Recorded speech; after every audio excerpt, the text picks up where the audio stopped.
Seja muito bem-vindo a mais um vídeo aqui do Review. Eu sou o Pedro Pamplona, você já deve me conhecer. E hoje eu quero fazer uma indicação aqui bem pastoral para esses nossos dias difíceis de pandemia do coronavírus. Eu fui aqui na minha estante de livros, procurei um livro que eu acho que encaixaria bem para a gente ler agora nesses dias e resolvi escolher aqui um livro de John Piper para indicar para vocês.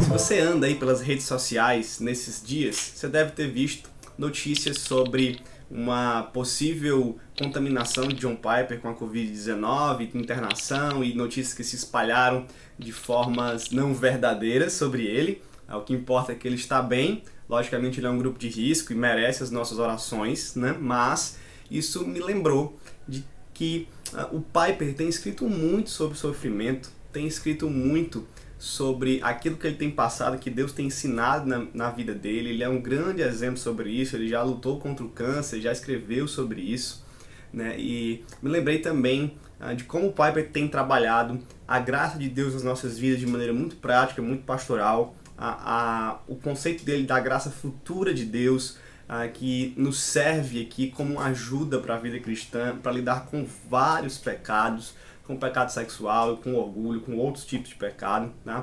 E é muito interessante vermos aqui no livro que eu escolhi do Piper, o que ele fala sobre incredulidade, tá bom? Então o livro que eu escolhi aqui na minha estante, que eu acho que vai fazer muito bem para a sua vida durante esses dias, é este aqui de John Piper, tá? Que se chama Lutando contra a Incredulidade, ok? Você pode ver aí, é uma publicação da editora Fiel, já é um livro que eu tenho aqui comigo há bastante tempo. Eu já o li e às vezes eu leio alguns dos capítulos, eu vou já mostrar para vocês, porque quando eu quero saber de algum tema específico, algum pecado específico, algum aconselhamento que eu preciso fazer, uma vez ou outra, até para pregações eu recorro a esse livrozinho aqui, que você vê, não é muito grande, você lê ele facilmente, rapidamente, faz um bem muito grande para a sua alma, tá? Aqui o que o Piper vai fazer é identificar alguns problemas / pecados da nossa vida que encontram suas raízes na incredulidade. E ele vai escrever de uma maneira muito bíblica, simples, acessível e pastoral a como lidar com esses pecados, tá? Então você vê aqui a lista desses pecados aí no índice, tá? Tá vendo aí? Certo? E ele vai falar então sobre ansiedade, orgulho, vergonha inapropriada. Esse foi um capítulo que falou muito comigo. Impaciência, cobiça, amargura, abatimento e lascívia. E ele vai trabalhar justamente sobre a incredulidade como raiz desses pecados, como você trabalha isso na sua vida, como você alimenta a sua fé, como Deus age através da sua palavra, dos meios de graça para fazer isso com você, tá bom? E o capítulo que eu li agora, recente, foi sobre a ansiedade. Eu queria tratar rapidamente aqui com você sobre ele, só para você ter uma ideia de como esse livro é e do que o Piper faz aqui, tá? Então, é o primeiro capítulo. O Piper vai contar aqui, no início desse primeiro capítulo, um testemunho pessoal dele de como ele sofria de ansiedade nos tempos de colégio, nos tempos de faculdade, tá? Porque ele tinha uma inaptidão muito grande para falar em público, então ele se sentia muito ansioso quando tinha de fazer isso. E aí, com oração, né, e com palavra de Deus, ele foi vencendo aqui a luta contra a ansiedade e contra os outros pecados que a ansiedade traz, tá bom? Então, ele, por exemplo, tem uma citação muito interessante aqui na página 24, que ele diz o seguinte: pense por um momento quantas diferentes ações e atitudes pecaminosas vêm da ansiedade. A ansiedade sobre finanças pode dar origem à cobiça, ganância, mesquinharia e ao roubo. A ansiedade sobre ser bem-sucedido em alguma tarefa pode torná-lo irascível, áspero e grosseiro. A ansiedade sobre relacionamentos pode tornar você distante, indiferente, insensível a outras pessoas.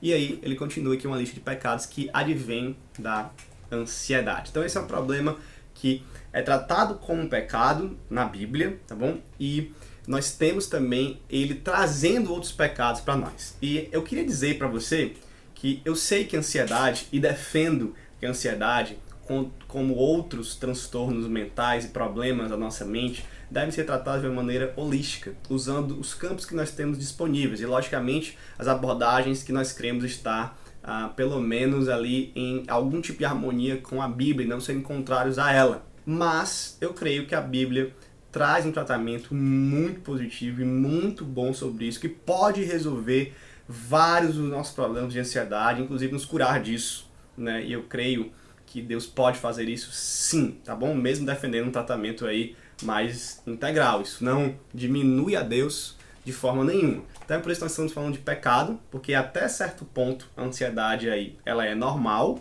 mas ela pode se tornar pecaminosa, ok? E o Piper vai definir ansiedade no texto de Mateus 6, 25 ao 34.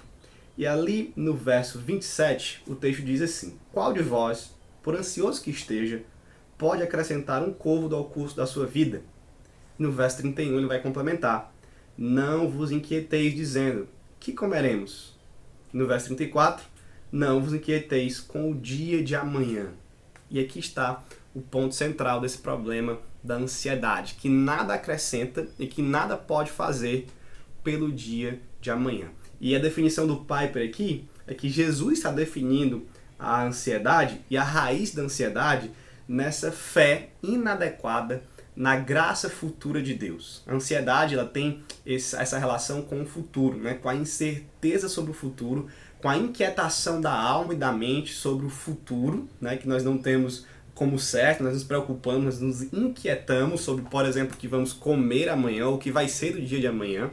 E o Piper vai dizer que lá na raiz está a falta de fé nas promessas de Deus e na graça futura de Deus, no fato de que Deus vai nos suprir, como o próprio texto diz aqui, né? E ele vai lendo esse texto, tá?